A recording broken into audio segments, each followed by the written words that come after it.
Kembali lagi di Seika Story. Video Seika Story kali ini akan membahas sebuah film yang berjudul SLR. Film ini diawali dengan ditampilkannya seorang mahasiswa semester akhir bernama Dan yang sedang menemui dosen bimbingannya yang bernama Profesor Aim untuk melakukan bimbingan tesis yang sedang dikerjakannya. Dia mengambil jurusan fotografi, tapi menurut profesor itu, topiknya sama sekali tidak menarik dan tidak layak untuk dijadikan bahan tesis.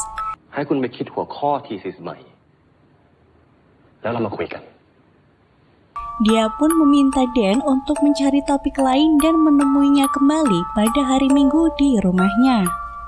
Kritikan profesor itu membuat Dan terus berpikir, karena dia sangat berambisi untuk bisa mendapatkan beasiswa ke New York bersama kedua temannya yaitu Nam dan Gret. Malam harinya, Nam dan Gret memberi kejutan ulang tahun pada Dan di atap gedung. Mereka merayakan ulang tahun Dan bersama. Saat sedang sesi foto, Gret menyeletuk bahwa mereka akan berangkat ke New York bersama. Namun raut wajah Dan langsung berubah karena dirinya belum lolos. Sedangkan Nam dan Gret yang juga sedang menyusun tesis sudah lolos terlebih dahulu dan berhasil mendapatkan beasiswa ke New York. Dan mengatakan pada keduanya bahwa dia pasti juga bisa lolos dan pergi bersama. Padahal sebenarnya dia ragu karena kritikan yang telah dia dapatkan saat bimbingan tadi. Pada hari Minggunya, Dan mendatangi rumah Profesor Aim dengan membawa proyek baru berupa foto yang telah diabadikan menggunakan kamera film miliknya. Di sana, dia disambut oleh asisten Profesor Aim. Ketika Dan masuk ke dalam, dia melihat sebuah lukisan abstrak yang menarik perhatiannya. Profesor Aim datang dan mengatakan bahwa lukisan itu adalah proyek lulusan Profesor Aim yang ditampilkan di Galeri Tillman di New York. Lukisan itu juga akan dipamerkan di pameran fakultas nanti. Saat Dan menunjukkan proyek barunya, Profesor Aim terlihat tidak tertarik. Terlebih, Dan hanya menggunakan kamera dengan kualitas rendah. Kemudian, Profesor Aim memberikannya kamera SLR yang telah digunakan Profesor Aim untuk mengerjakan tugas akhirnya. Profesor Aim berjanji akan memberikan Dan beasiswa ke New York jika dia lolos, dengan syarat Dan harus bisa memotret 7 orang dalam waktu 14 hari ke depan. Dan yang sudah sangat berambisi langsung menerima tawaran dari Profesor Aim. Kemudian Dan segera pergi ke tempat latihan olahraga kursi roda. Saat dia mencoba memotret salah satu atlet yang bernama Boom, Dan merasa ada yang aneh dengan kamera itu. Dia segera menepis pikiran buruknya, lalu kembali memotret dengan jarak yang lebih dekat. Tapi lagi-lagi dia kembali menangkap sosok perempuan berbaju hitam yang berdiri di kursi penonton. Dan terkejut, tapi dia memilih untuk tetap memotret, dan kali ini Dan berhasil mengambil foto Boom dengan jelas. Nam datang menghampiri Dan, serta menanyakan dari mana asal kamera itu, dan menjelaskan bahwa itu adalah kamera milik Profesor Aim yang dipinjamkan kepadanya. Melihat Dan dan Nam, Gret merasa cemburu, karena ternyata sebenarnya Nam pernah berpacaran dengan Gret beberapa waktu lalu. Dan kemudian berpamitan untuk mencetak fotonya, sedangkan Gret pergi ke sebuah toko benda antik. Di sana, dia melihat sebuah batu. Menurut pemilik toko, batu itu adalah batu kehidupan yang bisa menangkap jiwa yang jahat. Pemilik toko itu pun memberikan batu itu kepada Gret. Gret juga membelikan Nam sebuah gelang sebagai tanda permintaan maafnya kepada Nam karena kesalahan yang telah ia perbuat, tapi Nam menolaknya. Hal itu membuat Gret semakin cemburu karena mengetahui bahwa sekarang Nam telah menyukai Dan. Di sisi lain, di sebuah ruang istirahat, Boom sedang memandangi medali serta foto bersama putrinya. Dia terlihat tertekan karena menurut pelatihnya, performa Boom hari ini menurun. Boom berfirasat buruk dan merasa ada yang aneh dengan sekelilingnya. Sebuah kipas angin juga tampak berputar dengan sendirinya. Bersamaan dengan hal itu, Dan sedang mencetak foto Boom yang telah dia ambil tadi. Namun setelah fotonya berhasil tercetak, foto itu berubah menampilkan Boom dari sudut dan tempat yang berbeda. Padahal sebelumnya Dan tidak pernah mengambil foto Bum dari sudut seperti itu. Di ruang istirahat itu, tiba-tiba Bum terlihat sudah mati dan tergantung di sebuah kipas angin dengan menjulurkan lidahnya.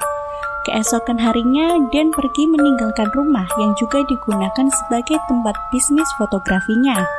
Di depan rumahnya, dia melihat seorang pengemis sedang menyantap makanannya.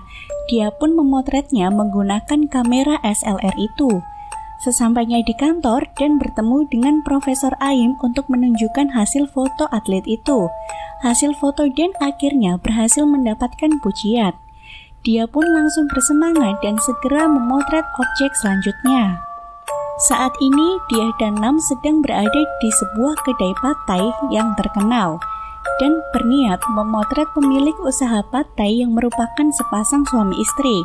Ketika Dan sedang memotret mereka, sosok perempuan berbaju hitam kembali muncul.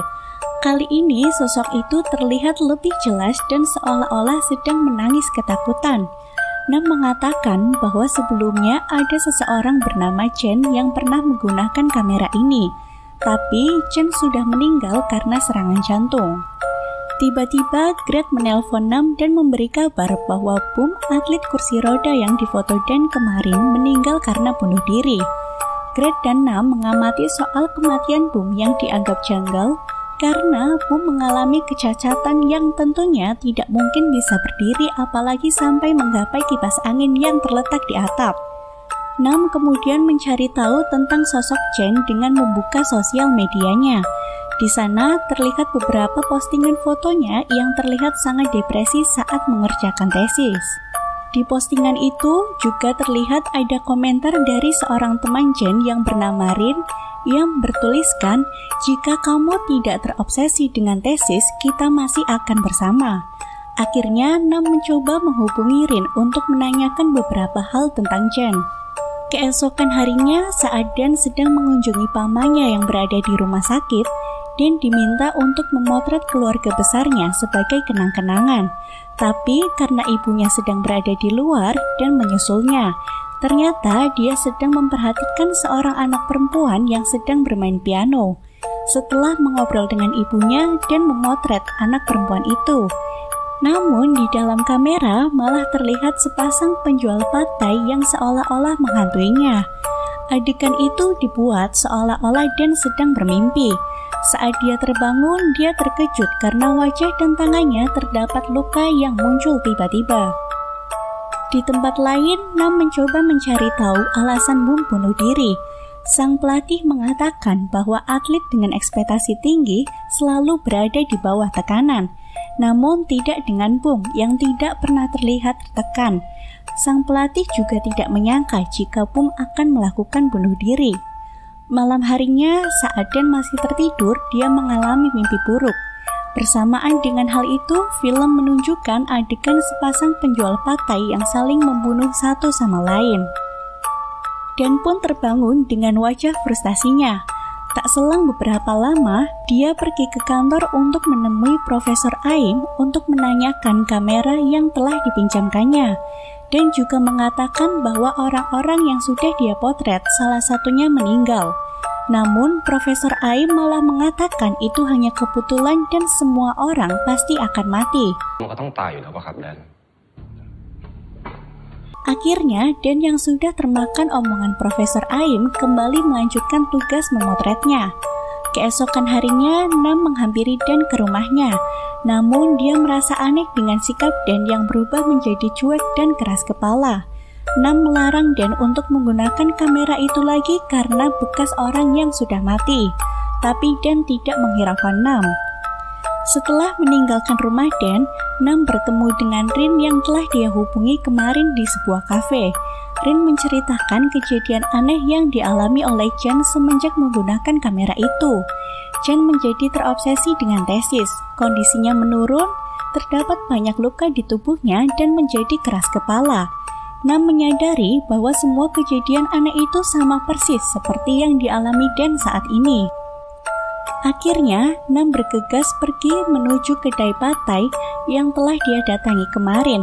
Terlihat kedai itu sudah dikelilingi garis polisi dan benar saja sepasang penjual patai itu juga sudah mati.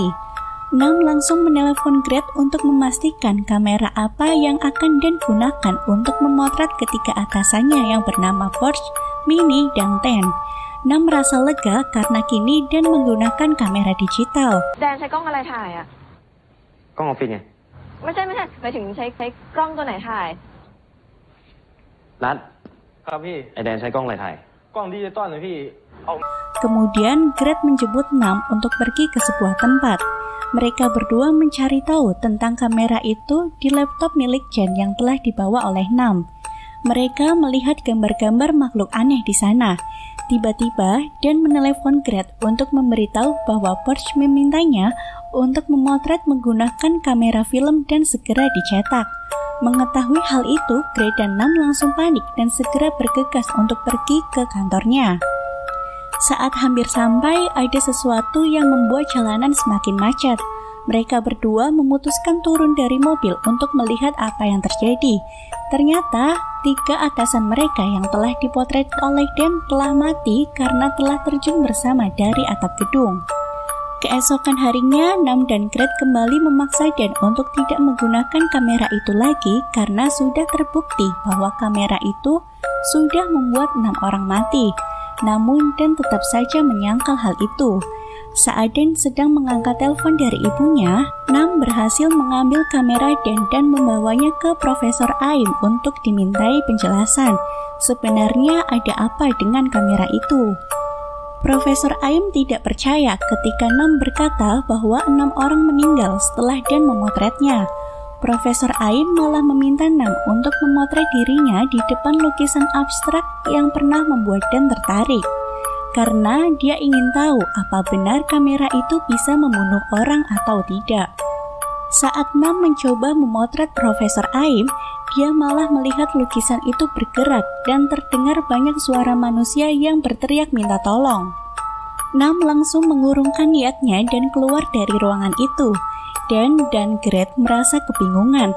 Namun saat Nam menanyakan hal itu kepada Dan mengatakan tidak pernah melihatnya sama sekali. Nam sangat ingin membuang kamera itu, tapi Dan segera merebutnya. Dia pergi ke rumah sakit menemui pamannya yang sedang kritis. Bahkan menurut dokter nyawanya tidak akan bisa diselamatkan. Mengingat waktu pengumpulan karyanya yang tinggal 5 hari lagi, akhirnya Dan terpaksa memotret pamannya. Dia juga masih tidak percaya bahwa kamera itu bisa membunuh orang. Dan benar saja, 1 detik setelah dia memotret, pamannya pun meninggal. Sepulang dari rumah sakit, Dan semakin frustasi. Dia mengamuk dan membanting kamera itu hingga hancur. Kemudian Dan pingsan. Dia mengalami mimpi buruk tentang asisten Profesor Aim yang mengembalikan kamera itu. Kemudian dia berubah menjadi hantu. Keesokan harinya Dan terbangun. Dia melihat kamera yang semalam sudah hancur kini kembali utuh seperti semula. Singkat cerita, Dan mendapat pesan dari teman yang ingin menggunakan jasa fotonya dan memberikannya gratis. Saat Dan akan memotret menggunakan kamera itu, tiba-tiba Nam datang menyuruh teman Dan itu pergi. Kemudian dia memaksa Dan untuk memotret dirinya saja. Dan yang tidak sanggup dan takut Nam akan mati akhirnya melempar kamera itu dan menangis. Dari kejadian itu, akhirnya Dan mulai luluh dengan kedua sahabatnya dan kembali mencari tahu tentang kamera itu di laptop milik Chen. Mereka menemukan sebuah gambar lubang dalam kegelapan yang sama persis seperti lukisan abstrak milik Profesor Aim. Dan juga terkejut saat melihat pengemis yang telah dia potret ternyata masih hidup. Mereka akhirnya pergi ke ruang percetakan untuk mencari tahu alasannya. Ternyata orang yang matanya tidak melihat ke kamera tidak akan mati. Sama halnya dengan pemain piano di rumah sakit di mana paman Dan dirawat. Gret menyarankan untuk pergi ke toko benda antik yang pernah dia kunjungi untuk meminta bantuan. Pemilik toko itu menjelaskan bahwa ada sebuah cerita tentang kamera yang bisa menangkap jiwa dan membunuh orang, lalu akan dikorbankan pada iblis. Sementara siapapun yang memiliki lukisan abstrak itu, maka orang itu adalah orang yang terkuat. Di sebuah buku tertulis bahwa harus ada 7 orang yang dikorbankan. Kalau tidak, orang yang memotret akan mati. Sementara saat ini Dan masih memotret 6 orang. Itu artinya besok Dan akan mati karena pintu neraka akan dibuka. Akhirnya pemilik toko itu memberikan sebuah gelang jimat pada Dan. Gelang itu harus selalu dipakai dan tidak boleh dilepas. Dia juga menyuruh Dan untuk menggunakan batu yang sudah dia berikan pada Gret untuk melindungi mereka. Mereka memutuskan untuk datang ke pameran Fakultas Profesor Aim, namun mereka menyamar sebagai fotografer lain. Rencana mereka kali ini adalah memotret Profesor Aim agar dia menjadi korban selanjutnya dan menjadi senjata makan tuan. Setelah susah payah karena terhalang banyak wartawan dan fotografer lain, dia pun mendapat satu foto dan segera mencetaknya. Namun ternyata Profesor Aim menutup matanya. Lebih parahnya lagi, wajah Gret yang memantul di sebuah kaca tertangkap oleh kamera. Itu artinya Gret lah yang harus mati. Kurang dari 1 jam waktu Dan akan segera habis, namun Gret masih tetap hidup. Ternyata hal itu terjadi karena Gret memakai gelang dari pemilik toko itu dan memutuskan untuk memotret dirinya sendiri karena menurutnya dia yang memulai, jadi dia juga yang harus mengakhirinya. Dia berdiri tepat di depan lukisan abstrak itu. Tiba-tiba Profesor Aim datang dan kembali menghasut Dan agar memotret 1 orang lagi agar Dan bisa pergi ke New York. Kali ini Dan tidak terpengaruh, dia malah mencoba memotret Profesor Aim dan berhasil mendapatkan fotonya melalui pantulan kaca. Dan langsung bergegas untuk mencetak fotonya bersama Nam dan Gret. Namun mereka sudah dihadang oleh 6 arwah yang telah dipotret oleh Dan. Mereka bertiga pun dikejar oleh arwah-arwah itu dan kemudian berpencar. Nam pergi ke kamar mandi bersama Gret, sedangkan Dan pergi sendirian ke aula. Di sana, Gret dan Nam dikejar oleh sesosok hantu yang ternyata adalah asisten Profesor Aim. Hantu itu berusaha membunuh Gret menggunakan kapak. Gret melawannya, tapi sayang gelang dari toko itu terlepas. Kini, Gret juga telah berubah. Matanya berubah menjadi hitam. Dia juga berusaha untuk membunuh Nam. Untungnya, batu penangkap arwah pun terjatuh dari dalam tas milik Gret. Batu itu pun berfungsi dan berhasil menyedot seluruh aura negatif dari arwah-arwah tadi. Gret pun akhirnya kembali tersadar. Tiba-tiba muncul sesosok monster besar yang menyerang Dan pun tidak bisa melawannya hingga dia menjadi pingsan. Saat Dan kembali tersadar dan berusaha bangun, Profesor Aim muncul dan mengatakan bahwa kini waktunya telah menunjukkan jam 12 malam lewat 2 menit, yang artinya waktu Dan telah habis. Dia berusaha meminta film yang ada pada Dan untuk mencetak 1 foto lagi agar targetnya terpenuhi. Tapi untungnya Dan sudah terlebih dahulu memberikan film itu kepada Nam dan Gret. Mereka berdua mencetak foto Profesor Aim yang telah diambil sebelumnya. Kini Profesor Aim lah yang menjadi tumbal atas perbuatannya sendiri. Dia dimakan oleh monster besar itu. Dan ternyata lukisan Profesor Aim yang tampak begitu menakjubkan merupakan gambaran dari mulut monster itu yang telah berhasil memakan banyak korban jiwa.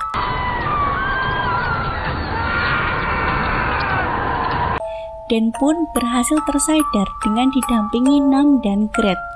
Film pun berakhir. Jangan lupa nonton video-video Seika Story selanjutnya ya. Bye-bye.